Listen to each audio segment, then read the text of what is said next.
Now, David, the time has come. Let us begin. What is the trap?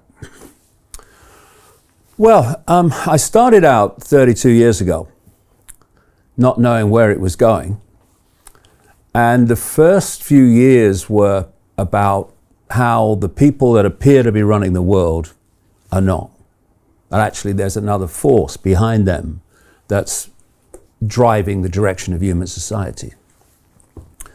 And from about 96 onwards, as I traveled around America, first of all, I started coming into the understanding that behind that network, which we can talk about and how it works, that's behind the direction of human society and has taken us to where we are now, is a non-human force.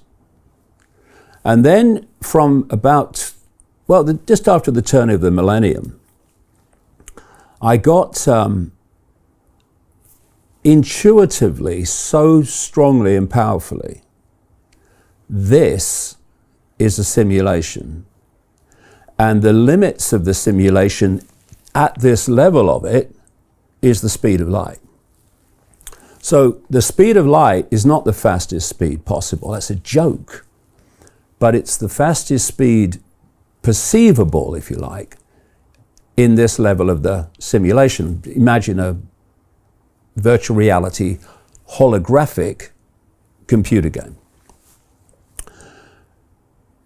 In the spring of 2021, an article appeared in Scientific American, a mainstream scientific magazine, written by an academic scientist, saying that he had concluded that we live in a simulation, and the limit of the simulation is the speed of light. And he related the speed of light, quite rightly, I would say, to processing speed. As I've been saying over the years, when you create a computer game, virtual reality game, the creator writes the rules of the game. The limits, what can happen, what can't happen, how things work. Press enter. What would we call that in the case of this being a simulation? We would call that the laws of physics. The laws of physics. The laws of physics are the rules of the game written into the simulation.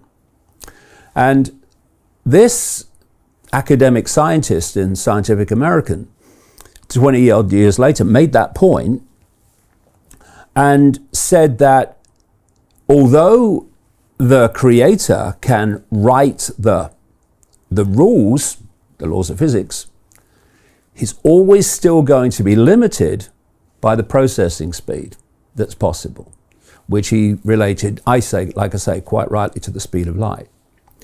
So by the time I came around to writing The Trap, I had put together how the world is controlled and directed at this level, the world of the scene. I put together how that level, what I call the global cult, is actually being driven by a non-human force that we can't see for reasons that are very, very simple to explain. And then I'm looking at the fact that this is a simulation.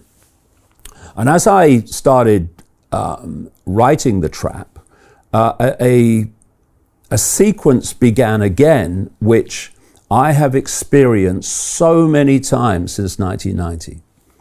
A subject will come into my life out of nowhere, like the simulation did.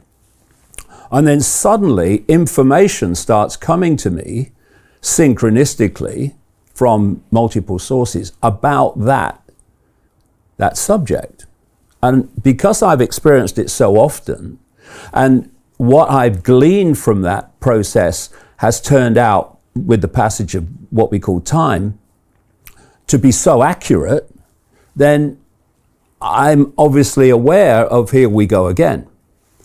And what was coming to me while I was writing the book from various sources is that this simulation doesn't end, is not confined to the world of the seen. And I should say that in that period between me saying and writing in the early, just after the turn of the millennium, that this is a simulation and the speed of light is the limit, increasing, and I mean increasing numbers of mainstream scientists have come out and said, it does look like we live in a simulation, because if you take the simulation and all that that entails, then it's the only thing really that answers the great mysteries that otherwise can't be answered.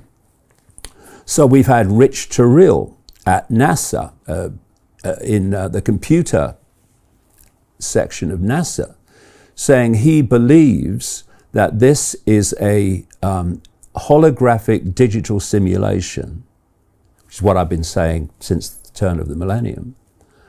And by definition, if it's a simulation, it has to be created by some force because it's not, quote, natural. Then you have James Gates, a former scientific advisor to Barack Obama, who led a team which concluded this does look like we're in a simulation. They found phenomena in the energetic fabric of this reality that was the same as what you find in computerization and computers. Then there's Silas Bean, a physicist who led a team at the University of Bonn into, is this a simulation? And they concluded it almost certainly was, and was probably, in their view, based on a matrix of cubes, a cube-like construct. Hey, it's Brian Rose, founder of the DeFi Academy. I've told you my 4-week crypto bootcamp is amazing, but don't take my word for it. This is what my students are saying. The DeFi Academy was an amazing experience for me. It took me totally out of my comfort zone. In this course, I was challenged, I was held accountable, and pushed to do things that honestly weren't always easy. It's been phenomenal, and I can't believe we're already up on our 4 weeks. It has flown by. Going through this DeFi accelerator by far was one of the best courses I've taken. You do this course, you really get into the nitty-gritty of the activities that will make you comfortable with decentralized finance. Thank you so much to Brian and everyone at London Real and the DeFi Academy for even putting together an amazing course like this. Anybody else that wants to do it, please sign up. It is well worth the money.